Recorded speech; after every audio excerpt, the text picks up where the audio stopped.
NBC Online. Welcome, NBC in the house. My name is Ben, and I'm one of the pastors here. And it is a privilege to get to spend some time with you this morning and to be able to continue in our series, Facing Adversity. Now, before we go on to our series, I want to give you a little quick riddle. Now, how many of you enjoy riddles? Raise your hand if you enjoy riddles. Okay, we got some hands over here, So I'm going to tell you this riddle, and I want you to see if you can figure it out. You can talk to the person next to you, see if you guys can figure it out. But this is the riddle. What do the following three things have in common? Okay, first one, in and out. Some people just got a big old smile. They're like, okay, we're done for the day. See you later, Pastor. In and out, Chick-fil-A, and Cane's. All right, now I'm going to come back through, and I want to get you some participation. So if you are on NBC Online, I want you to comment below with what your favorite of those three are. Is it in and out? Is it Chick-fil-A or is it Cane's? Okay, so drop that in the chat right now. Now, in the house, how many of you, your favorite is In-N-Out? Go ahead and raise your hand if you love it. Oh, my Ginny back there is like, oh, I love In-N-Out. You can get it protein style, wrapped in the lettuce. In-N-Out, delicious. I love In-N-Out. That's a good option. Okay, how many of you would say your favorite is Christian chicken, Chick-fil-A? Raise your hand. Chick-fil-A is your favorite. The Lord's, well, you can't get it today, so go ahead and put your hands down. Sorry. You're going to have to wait all the way till Monday if you just raised your hand. Everybody else gets to go to In-N-Out, but you have to wait till Monday. I'm sorry. How many of you will raise your hand and say Cane's? Oh, right there. Kelly's like Cane's. Do you do extra bread or extra sauce, or do you get the coleslaw? Extra bread for sure. No coleslaw. I don't do the coleslaw. Extra bread every single time we go. All right, now, remember, this was a riddle. This wasn't just talking about our favorite restaurants, even though we could probably do that for a while. Let's see if you came up with the answer to the riddle. You think you got it? Raise your hand if you think you know the answer to what all three of those, the answer to that riddle. The answer to this riddle is all three of them keep it simple. You walk into In-N-Out, they offer you hamburgers. White, red screen, hamburgers. How many patties you want on that hamburger, or you want it lapped in lettuce? They keep it simple. You go into Chick-fil-A. Chick-fil-A, do they offer hamburgers?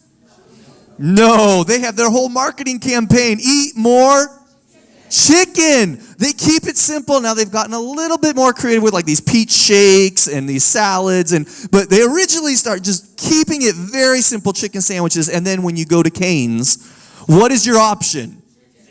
Chicken strips, right? That is it. They don't even go to like chicken patties or chicken breasts. It is chicken strips.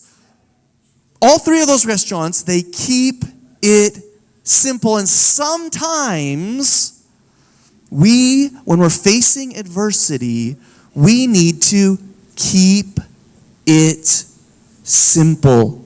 As a matter of fact, when we face adversity, we must be faithful to do the simple things.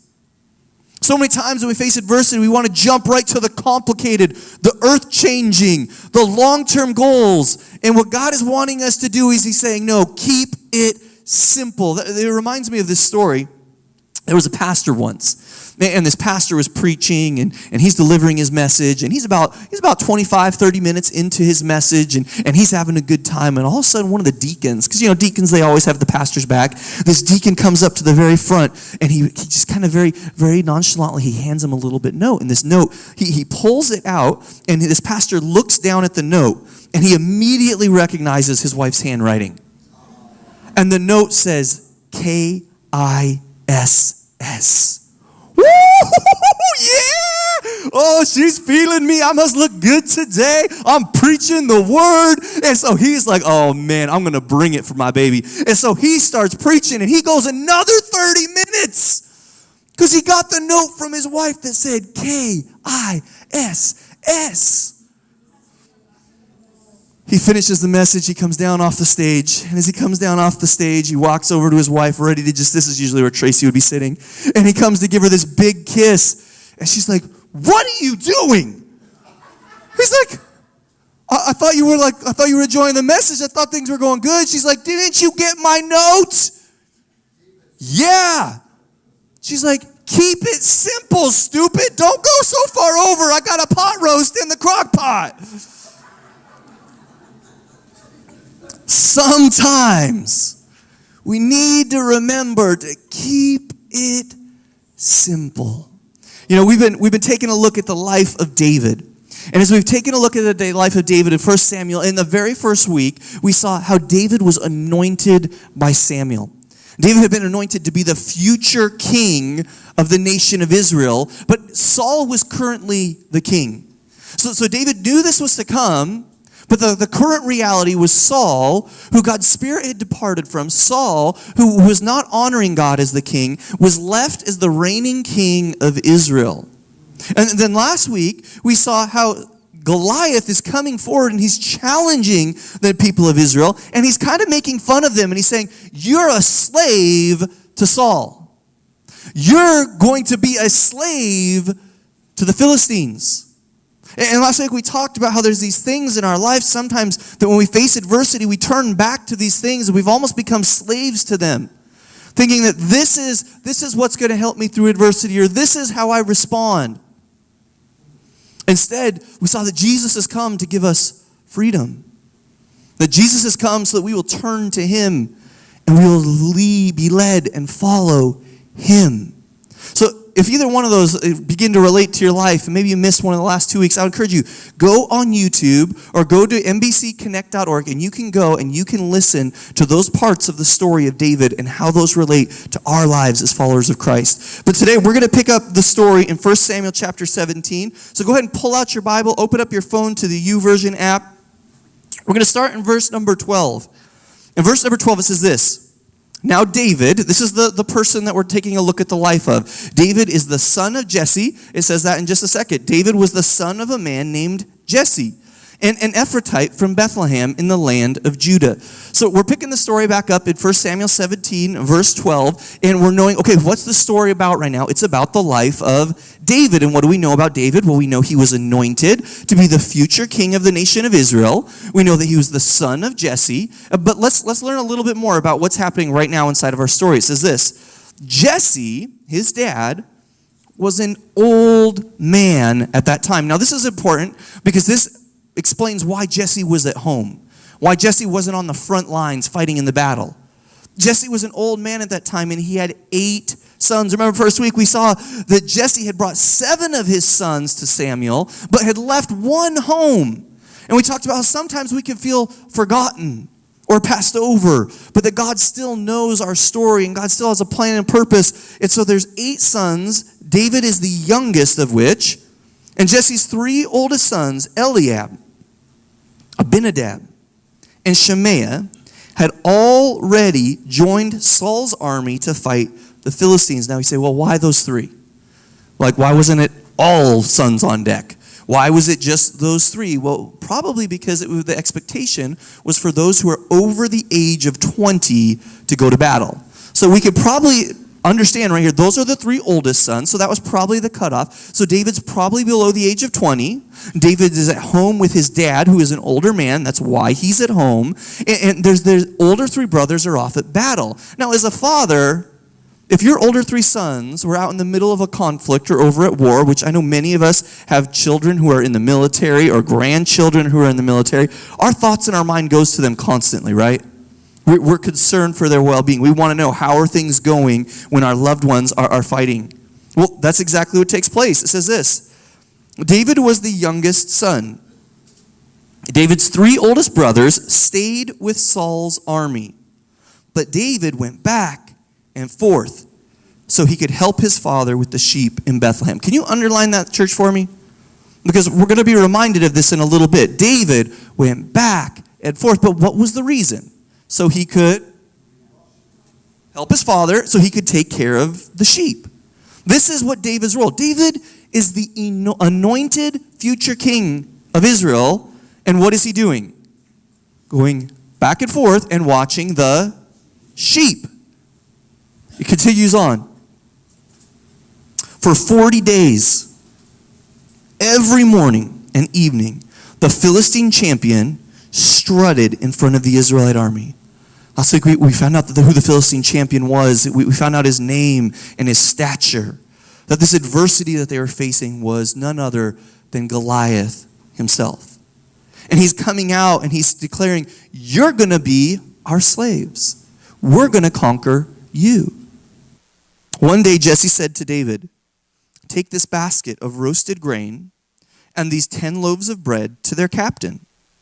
See how your brothers are getting along and bring back a report on how they're doing. David's brothers were with Saul and the Israelite army at the valley of Elah, fighting against the Philistines. Jesse says, okay, David, come in out of the fields. Stop taking care of the sheep. We've got other people for that. Come here. I need you to go be Uber Eats for just a minute, okay? Was that like one of the godsends of COVID, right? Like Uber Eats, that like changed everything. It went from where all we can order is pizza as delivery. Remember, that was all you could order for delivery was pizza or nothing unless you wanted to drive there. Now all of a sudden there's Uber Eats and you can get a burger, you could get whatever food you want delivered right to your doorstep. Well, that's what Jesse's saying. He's, all right, David, stop taking care of the sheep. Take this food and go. Be Uber Eats. Go deliver this food to your brothers and then bring back the news to me. Now, that doesn't seem like a job befitting the future king of the nation of Israel. David could have said, Dad, send one of the other servant boys. Dad, send one of your other sons. But it says this. So David left the sheep with another shepherd and set out early the next morning with the gifts as Jesse had directed him. He arrived at the camp just as the Israelite army was leaving for the battlefield with shouts and battle cries. David is the anointed future king. He knows it, his dad knows it, his brothers know it, and yet he's sitting in a field watching a flock of sheep. When his dad says, this is the errand I need you to run. I want news, not news about you, David. I want news about your 3 older brothers. David says, okay, I'll go. David is keeping it simple, but how do you think he felt in that moment?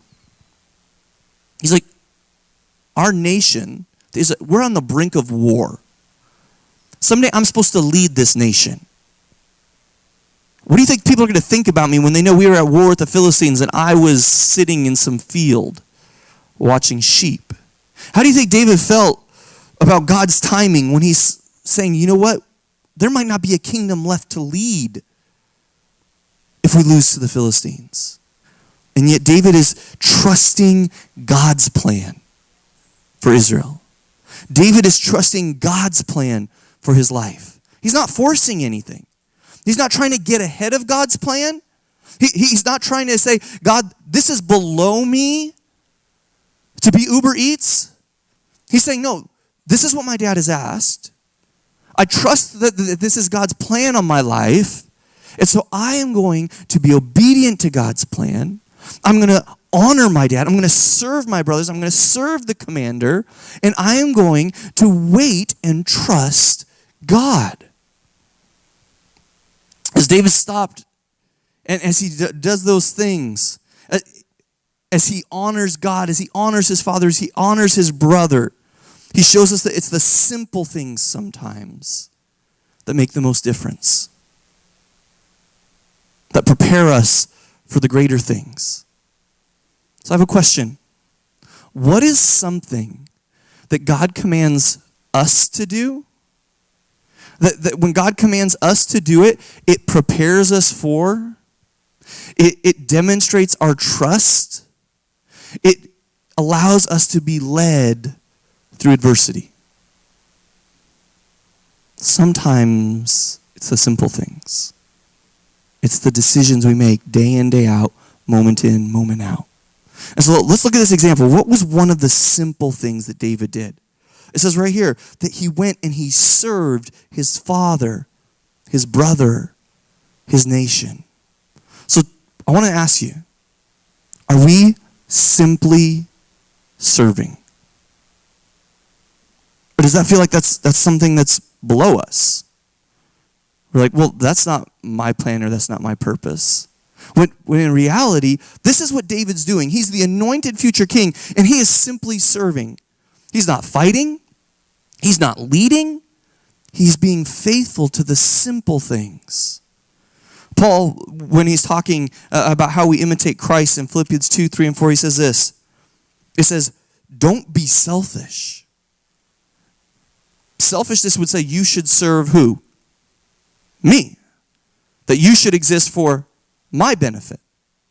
Paul says, don't be selfish. Don't try to impress others. So many times we're like, well, you know what? I'm going to do this because I want to look this way or feel this way. He says, no. If we're following the example of Christ, we aren't selfish. We don't try to impress others. Instead, we be humble, thinking of others as better than ourselves.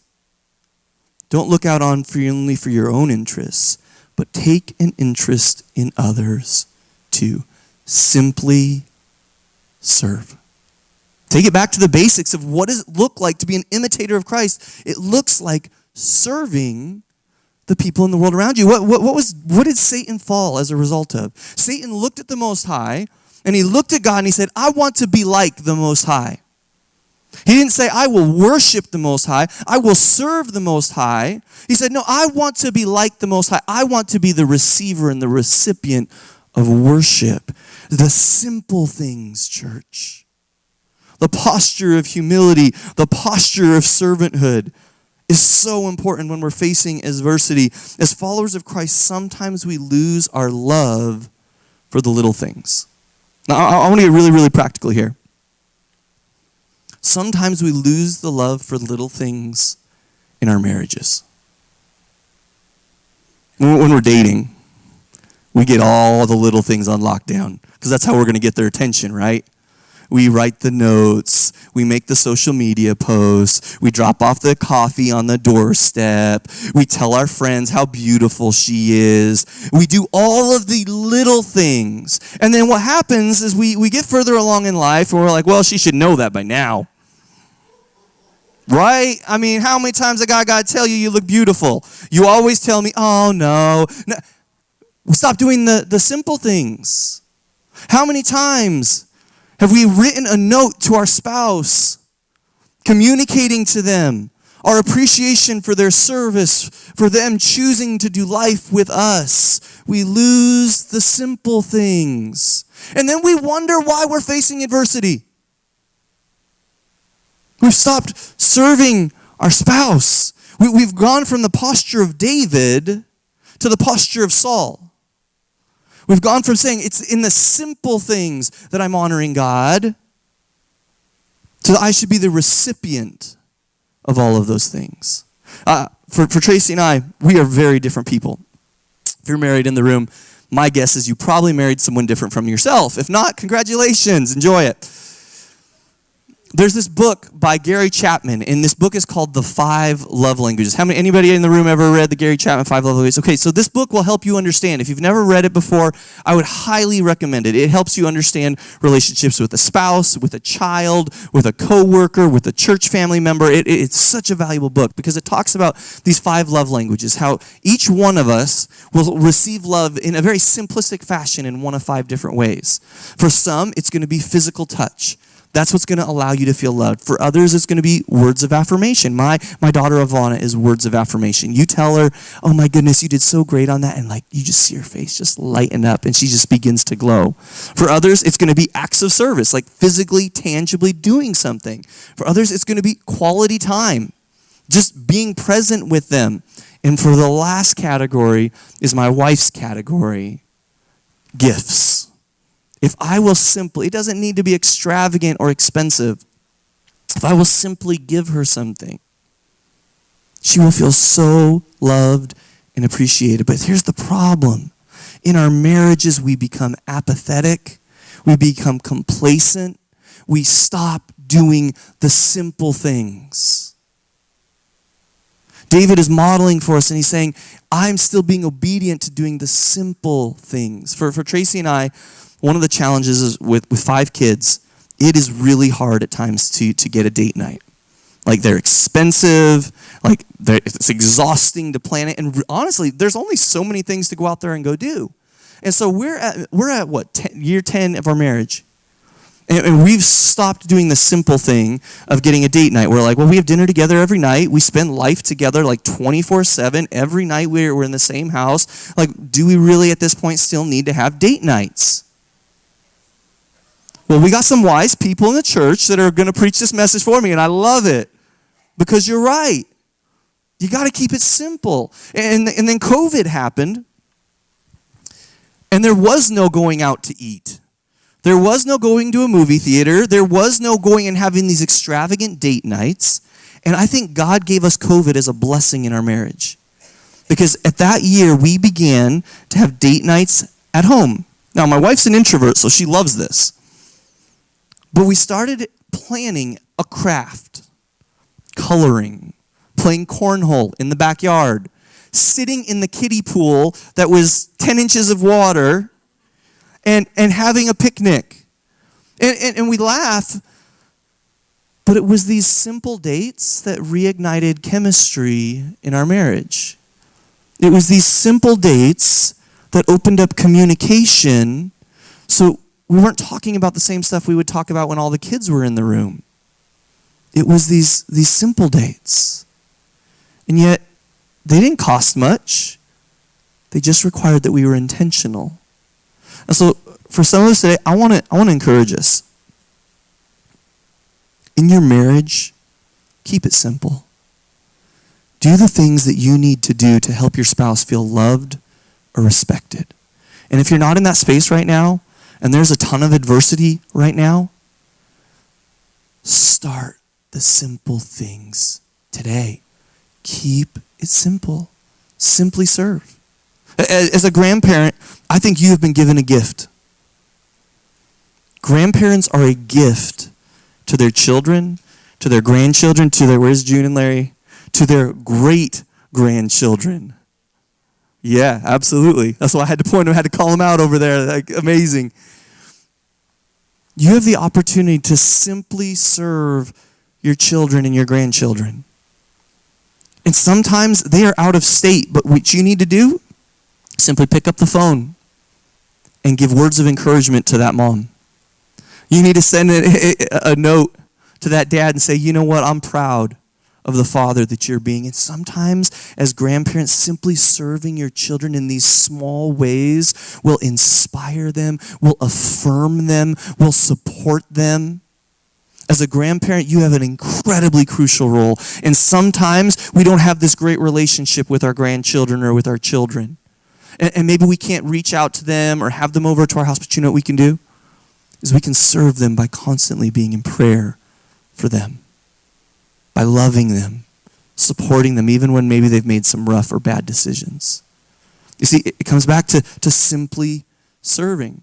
Here at our church, this church does not happen without people simply serving.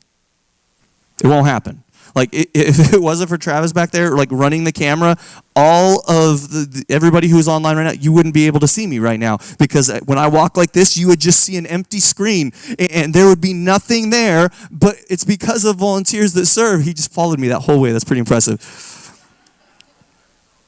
Simply serving creates the opportunity for life change to happen. My kids are right now being loved on by members of our church that are simply serving, and my kids may begin a relationship with Christ because of us being Jesus, imitators of Christ, and simply serving. We have a team that's about to start, and this team is going to clean. They're going to vacuum, they're going to dust, they're going to simply serve, creating an environment for God to be able to reach people that walk into our building and to be able to point them towards Jesus. See, simply serving reflects the heart of God, but it keeps it simple. You see, in adversity, we're tempted oftentimes to become very selfish, to become very internally focused. But when we start serving others, our posture changes. I don't know how many times I've talked to somebody, they're in like the thick of adversity, and it's all about their problem, their emotions, their situation, and you know what changes that? Changing your posture to a posture of simply serving. But as we serve, we have to do that out of the overflow of what God is guiding and directing us to do. Let's go back to that same question. What is another thing that God commands us to do, that prepares us for, that demonstrates our trust during, and leads us through adversity? Simply serving, and then simply surrendering. Surrendering everything. My time, my emotions, my possessions. Every little detail of your life needs to come in alignment with God's plan and purpose for your life. When we simply surrender our life to God and say, okay, God, everything you've given me is yours. I trust you with it. David is in the middle of the field. He's trusting God that God's going to provide for the Israel. He's living a surrendered life. When Jesus is given these when David's given these instructions, he's living a life of surrender. He's listening to Jesse, his dad, and he's living a surrendered life, saying, okay, if this is what I'm supposed to do, I will go do this. If this isn't my time, I trust God. And waiting is hard. And being faithful in the simple things is hard. But if we will live a life of being simply surrendered to God, we'll experience incredible blessings. This last week, Pastor Solomon was talking with me, and we were talking through this message, and he said this. He said, when we trust God, it is a reliable source of renewable energy. If you're feeling drained, if you're feeling like you can't overcome adversity, when we trust God, when we surrender to God, He will restore the strength we need. He will restore. Isaiah 40:31 says this, but those who trust in the Lord will find new strength. They will soar high on wings like eagles. They will run and not grow weary. They will walk and not faint. When we trust God, when we put our trust in Him for not only our salvation, but for our everyday direction, we will receive the strength, the guidance that we need. But I want us to see something here, church. Because when we put our trust in God, two things can happen. The very first time we put our trust in God, and we say, God, you are the one who can forgive me of the sins that I've committed. I have violated my own standards. I have violated God's standards. I have committed and added to the brokenness of this world. I am a sinner. The only way for us to be forgiven of our sin is through Jesus. So when we come and we say, God, I trust in you. I'm asking for your forgiveness. I'm asking you to forgive me. I'm asking you to begin a relationship with me because I place my faith and trust in you alone. That you died on the cross, that you rose again, that you are God. That is salvation. And when we begin a relationship with God, the Holy Spirit comes inside of us. Our eternity is secure that we'll have a home in heaven. And that is salvation. We are eternally secure and we will forevermore have a relationship with God. That is the first point of trusting God. But then as we walk through life, we have to make a decision moment by moment, day by day, hour by hour, conflict after conflict, to say, I am going to surrender my life. Our eternity is secure. We have a relationship with God in heaven, but daily I must simply surrender my life. I'm going to say, God, what is the next right thing that you want me to do? Whether we are in college, whether we are in the workforce, whether we are dealing with our child, whether we are dealing with our grandchild, whether we are dealing with our spouse, we simply must say, I will simply surrender. It leads us to the two questions that we've been talking through this entire series. Asking God, what do you want me to do? And seeking to make the next right decision. So if you're here today and you've never taken this first step to say, God, will you forgive me of my sin? God, will you begin a relationship with me? That is salvation. That is available to you by placing your faith and trust in Jesus Christ and Him alone.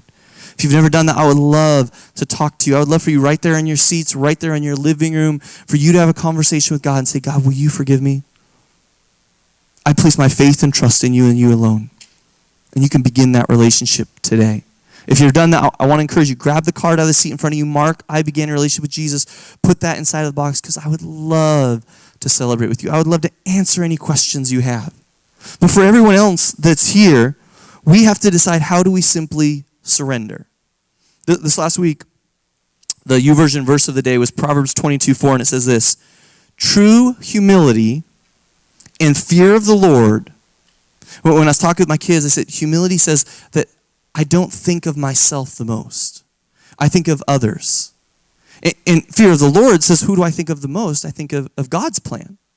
I fear the Lord. I'm reverent. I'm submitted to his plan. So if I say it's not my plan, I have a posture of humility, and I fear the Lord, I say, God, your plan is the perfect plan, then guess what's going to happen? It says this: it will lead to riches, honor, and a long life. Now, this is a proverb. This isn't a promise. This isn't saying this is a one-for-one, but it's saying if we will live a surrendered life, a life of humility and fearing God and surrendering to him, then we will receive the blessings that come along with that. As we face adversity, we'll be doing the simple things. See, it's these minute by minute, conversation by conversation, dollar by dollar decisions that we must learn to surrender, not just the big life-changing ones. Not just the who will I marry and where will I live and how will I work and what church will I go to. It's the minute by minute, moment by moment, conversation by conversation, dollar by dollar decisions, the simple decisions that we must live a surrendered life in. One of the greatest adversities we face is stopping doing the little things that can lead to significant things. Now, I've never had a pool before. I told you before, we had a kiddie pool in our backyard. It was awesome. But I've never had a pool before. And when we moved to my grandpa's house, he had a pool in his backyard. And so I'm learning so much. Chris, he's not here today, but Chris has been helping me learn about pool testing and chemicals and cleaning and all of these things. And if I've learned anything to date, it's that I could look out at the water that's in this pool, and I could think, yeah, that's a pretty good looking pool right now. And then maybe some rain comes, or maybe absolutely nothing changes. And all of a sudden, I'll just see in the corner this little bit of green. Be like, what is that? And then in one day's time, that very little thing that I've stopped paying attention to, what does it turn into? It turns into a whole wall of my pool changing color. And then I'm like, well, maybe I should have paid attention to that simple, small little bit of bacteria in my pool. And then all of a sudden my pool looks like pea soup. And I'm like, well, how did we get here? I didn't pay attention to the simple, small things. And so if you're here today and you're just saying, you know what? My life feels so full of adversity in whatever category. I want to encourage you, take a look at the simple things. Stop just praying for the massive changes and start looking at the little minute details. This is what it says in Luke 16:10. It says, if you are faithful in little things, you'll be faithful in large ones. But if you're dishonest in little things, if we've lost track of the little details of our marriage, the little details of our parenting, the little details of our fellowship with Christ, the little details of our words, the little details of our attitude,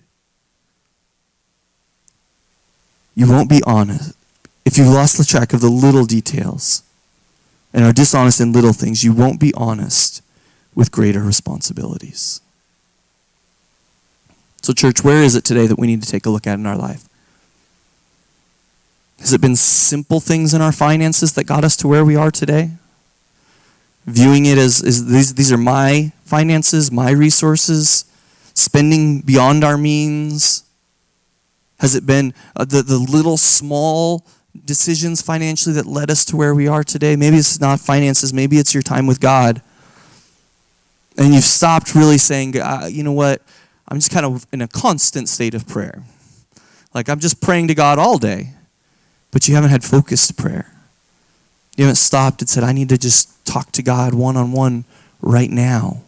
You haven't opened up your Bible and you're wondering, well, God just doesn't seem to be leading me and speaking to me, and I really just don't know what to do, but you're not turning to his word. You're not turning to allowing it to be used by the Holy Spirit to guide and to direct you. Maybe it's your communication. You're like, man, my child just doesn't even want to talk to me anymore. And when you look back, you think of the childhood as you were raising your child and they were constantly trying to talk to you. Dad, Dad. And the response was, later, I'm working. Later, I'm busy. Later, you need to go to bed. And it was the simple things that have broken down the communication now. And now that's grown into this big cesspool. And now we have to say, you know what, I'm going to go back to the simple things. I'm not going to expect to have a 1-hour conversation with this person. I'm going to have one note of encouragement for this person this week. We're going to go back to the simple things. Maybe it's in your health. And you're frustrated and you're discouraged about where your health is at. And you need to go back to some simple lifestyle changes. To say these small changes could add up to significant change in honoring this gift that God has given me of my body. So that's my challenge for us today. This week, examine your life. Every area. Look for the little things that you may have stopped, and maybe for some of us, we have never done. Look for those things that can lead to overcoming the adversity you've been facing. The reality is, we all want a quick fix. We just want to say a word of prayer and have our marriage be healthy. We want to say a word of prayer and have our finances be in abundance. We want to say a word of prayer and have all of our relationships be healthy. We want to say a word of prayer and feel like we're walking in constant fellowship with our Father. But David set us an example here. He said, pay attention to the simple things. Trust God. Simply serve, simply surrender. And as we do those things, it's amazing what God can do as we're faithful to His leading, living a surrendered life. And I want to give you a teaser, because don't miss coming back next week. Because in this story, David had no idea how significant his obedience was. David had no idea what God was about to do. David said, I will trust God. I will simply serve. I will simply live a surrendered life. I am the anointed one. I am not leading. I am not being used by God yet. But God says, you just simply stay on track in the simple things and just wait what I'm going to do in your life. Just wait and see the miracles that I have planned. So I want to pray for you right now. Don't miss next week. Don't miss the next 2 weeks, because you need to see this story play out. But I want to pray for you right now that God will show you what simple things you need to do this week in order to honor God and to live a surrendered life to Him. God, I have failed in this area so many times. I have failed as a dad. I have failed as a pastor. I have failed as a husband. I have failed as a son. I have failed as your son. God, help me to value the little things. I look around our church family, and I can see the hurt and pain that our church family is walking through. God, I'm asking that you would just reveal to us this week how to have the heart of David, how to just live lives of service and surrender. God, that as we do those things, that our posture will glorify and honor you.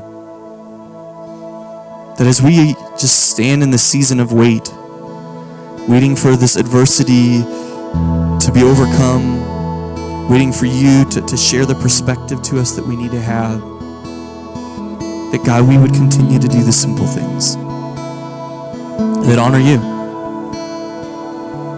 So God, as we leave here today, please reveal those to us as a church family.